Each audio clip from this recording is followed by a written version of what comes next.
क्या कल के दिन मार्केट गैप डाउन खुल सकती है? कल के दिन सेंसेक्स का एक्सपायरी भी है, तो क्या कल के दिन बड़ा जैकपॉट लग सकता है?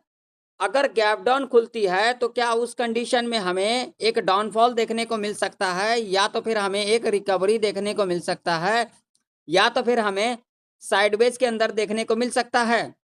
पूरे डिटेल में इस वीडियो के अंदर समझेंगे जो आखिर कल के दिन मार्केट के अंदर क्या कुछ मोमेंटम रह सकती है।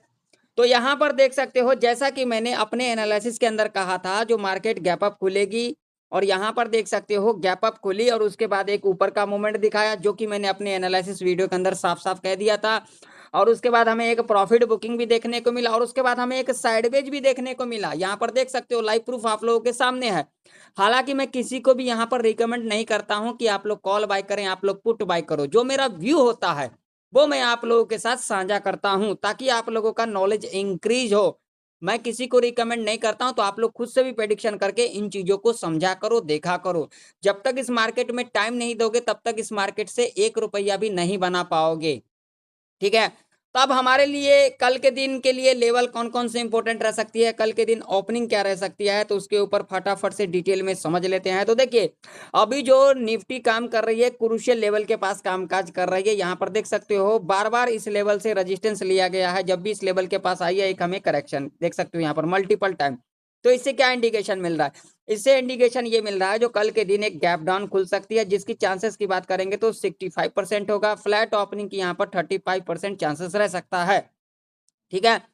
तो अब इंट्राडे के बेस के ऊपर हमारे लिए लेवल कौन कौन से इंपॉर्टेंट है, तो लेवल जो सबसे मोस्ट इंपॉर्टेंट है वो है ये वाला लेवल, जो कि लेवल निकल के आ रही है 25,080 का। अगला जो रेजिस्टेंस होगा वो होगा ये वाला लेवल, जो कि लेवल होगा 25,117 का। नीचे की तरफ अगर हम बात करेंगे तो लेवल पहला लेवल होगा 24,850 का। अगला जो लेवल होगा वो होगा इंपोर्टेंट लेवल। वो कौन सा लेवल होगा? वो होगा ये वाला लेवल, जो कि लेवल होगा 24,800 का। अब यहाँ पर हमें किस तरीके से कामकाज करना है कल के दिन, तो देखिए, अगर कल के दिन निफ्टी इस लेवल के नीचे गैप डाउन खुल जाती है, जो कि लेवल है 24,850 का, तो क्या करना है? गैप डाउन खुलने के बाद अगेन रिट्रेसमेंट करने आएगी, लो मार्क कर लेंगे, अगेन लो के नीचे कैंडल क्लोज कर देगी, पी बाय करके चलेंगे। टारगेट यहाँ पर 50 से लेकर के 60 पॉइंट तक का रह सकता है। ठीक है। अगर फ्लैट खुल जाती, फ्लैट खुलने के बाद इस लेवल को ब्रेक डाउन कर देती है, कुछ भी नहीं करेंगे, अगेन दोबारा ऊपर आएगी, अगेन इस लेवल के नीचे क्लोजिंग करेगी, तब हम यहाँ पर पी वाई करके चलेंगे। टारगेट यहाँ पर 50 से लेकर के 70 पॉइंट तक का रह सकता है। अब मान लीजिए फ्लैट खुलने के बाद इस लेवल को ब्रेकआउट कर देती है 25,083 का, तो क्या करेंगे? तो यहाँ पर हम वेट करेंगे। ब्रेकआउट करने के बाद अगेन डिप लेगी, अगेन इसके ऊपर क्लोजिंग करेगी, तब हम यहाँ पर सी बाय करके चलेंगे। टारगेट सिर्फ 50 पॉइंट का पकड़ करके चल सकते हैं। अब मान लीजिए गैप अप खुल जाती है, तो क्या करेंगे? अगर गैप अप खुल जाएगी तो इस लेवल को इमीडिएट टच करने आएगी। टच करने के बाद यहाँ पर 15 मिनट का टाइम फ्रेम को रखेंगे। 15 मिनट के टाइम फ्रेम के ऊपर अगर यहाँ पर एक नेगेटिव कैंडल बनेगी, लो को मार्क करके चलेंगे, और उसके बाद जब भी लो के नीचे कैंडल 5 मिनट के टाइम फ्रेम के ऊपर क्लोजिंग करेगी, यहाँ पर पी बाय करके चलेंगे। टारगेट 50 से लेकर के 70 पॉइंट तक का रह सकता है। इस रेंज में आप लोग कोई भी कॉल पुट ना करें, नहीं तो आप लोगों का यहाँ पर बड़ा लॉस हो सकता है। चलिए बैंक निफ्टी का चार्ट देख लेते हैं। तो बैंक निफ्टी का भी चार्ट आप लोगों के सामने है, देख सकते हो परफेक्ट लेवल काम किया है या फिर नहीं किया है। भाई साहब, आप लोग तुक्काबाजी बहुत करते हो, लॉजिक को समझ नहीं रहे हो। ठीक है। बैंक निफ्टी के अंदर रेजिस्टेंस की बात करेंगे तो 55,900 का रेजिस्टेंस होगा। अगला रेजिस्टेंस हमारा सीधा होगा 56,024 का। नीचे की तरफ सपोर्ट की बात करेंगे तो सपोर्ट हमारा पहला होगा 55,178 का।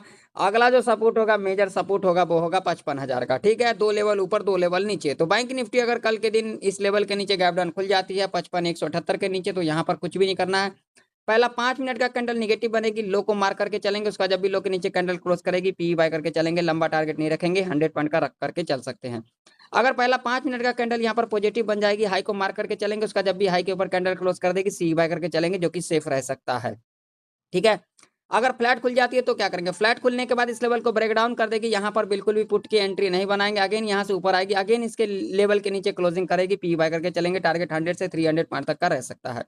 अब मान लीजिए फ्लैट खुलने के बाद इस लेवल को ब्रेकआउट कर देती है, जो कि लेवल है 55,900 का, तो क्या करेंगे? तो यहाँ पर वेट करेंगे, डिप लेगी, अगेन इसके ऊपर क्लोजिंग करेगी, तब हम यहाँ पर सी बाय करके चलेंगे। टारगेट 100 पॉइंट का सेफ रह सकता है। अब मान लीजिए यहाँ पर इस लेवल के ऊपर गैप अप खुल जाएगी, तो क्या करेंगे? गैप अप खुलने के बाद पहला 5 मिनट का कैंडल निगेटिव बनेगी, लो को मार करके चलेंगे। उसका जब भी लो के नीचे कैंडल क्लोज कर देगी, यहाँ पर पी बाय करके चलेंगे, जो कि सेफ रह सकता है। अगर पहला 5 मिनट का कैंडल अगर पॉजिटिव बन जाएगी, हाई को मार्क करके चलेंगे, उसके बाद जब भी हाई के ऊपर कैंडल क्लोज करेगी, यहाँ पर कम क्वांटिटी के साथ सी बाय करके चलेंगे, जो कि यहाँ पर रिस्की थोड़ा रह सकता है। लंबा टारगेट नहीं रखेंगे, सिर्फ 100 पॉइंट का रख करके चल सकते हैं। इस रेंज में हमें कोई भी कॉल पुट नहीं करना है, नहीं तो यहाँ पर ट्रैप के अंदर फंस सकते हो, यहाँ पर आप लोगों का बड़ा लॉस हो सकता है। तो आशा करता हूँ आप लोगों को निफ्टी और बैंक निफ्टी की प्रेडिक्शन परफेक्ट तरीके से समझ में आ चुकी है। मिलती है नेक्स्ट वीडियो के अंदर, तब तक के लिए जय हिंद, वंदे मातरम।